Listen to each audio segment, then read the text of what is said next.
Hello बच्चों, आप सभी का हमारे चैनल आरती एजुकेशन क्लासेस में स्वागत है। आज के वीडियो में हम आपके लिए लेकर आए हैं एडुकेट अभ्यास पुस्तिका कक्षा 7 विषय सामाजिक विज्ञान।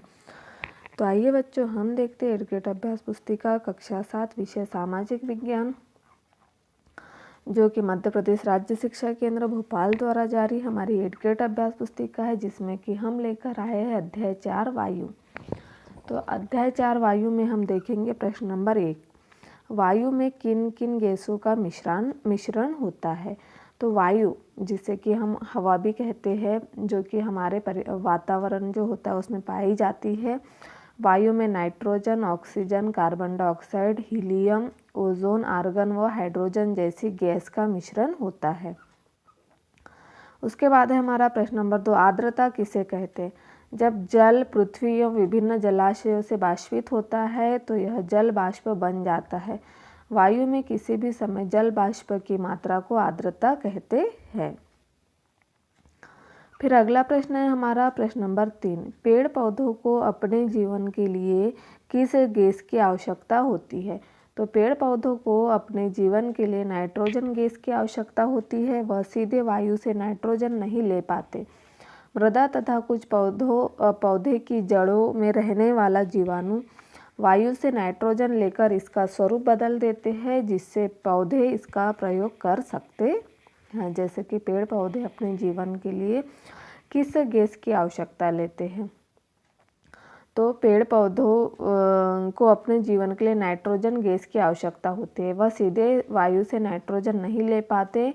मृदा तथा कुछ पौधों की जड़ों में रहने वाला जीवाणु वायु से नाइट्रोजन लेकर इसका स्वरूप बदल देते हैं, जिससे पौधे इसका प्रयोग कर सकते हैं। फिर अगला प्रश्न हमारा प्रश्न नंबर 4, ग्रीन हाउस गैस किसे कहते हैं तथा इसके अभाव में पृथ्वी पर क्या प्रभाव पड़ता है, समझाइए। तो कार्बन डाइऑक्साइड वायुमंडल में फैल कर पृथ्वी से विकिरित ऊष्मा को पृथ्वी पर रोककर ग्रीन हाउस प्रभाव पैदा करती है, इसीलिए इसे ग्रीन हाउस गैस भी कहते हैं।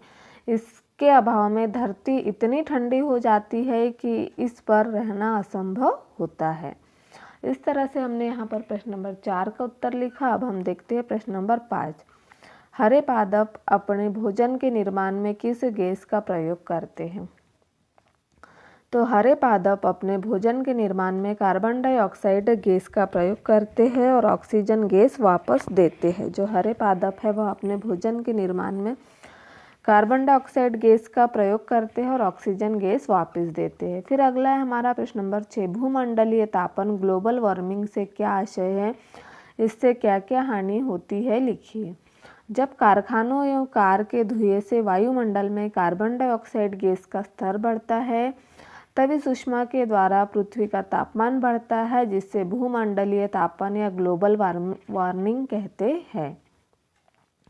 हानियाँ, इस वृद्धि के कारण पृथ्वी के सबसे ठंडे प्रदेश में जमी हुई बर्फ पिघलती है, समुद्र के जल स्तर में वृद्धि होती है, तटीय क्षेत्रों में बाढ़ आ जाती है और जलवायु में अत्यधिक परिवर्तन हो सकता है। इस तरह से यह प्रश्न नंबर 6 का उत्तर हमने लिखा। अब हम देखते हैं प्रश्न नंबर 7, वायुमंडल का निर्माण करने वाली प्रमुख परतें कौन सी है, लिखिए।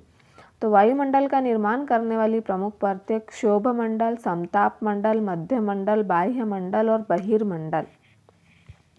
वायुमंडल का निर्माण करने वाली प्रमुख परतें है क्षोभमंडल, समताप मंडल, मध्यमंडल, बाह्य मंडल और बहिर्मंडल। इस तरह से हमने यहाँ प्रश्न नंबर 7 का उत्तर लिखा। अब देखते हैं हम प्रश्न नंबर 8, पवन किसे कहते हैं। पवनों को मुख्यतः कितने प्रकारों में विभाजित किया गया।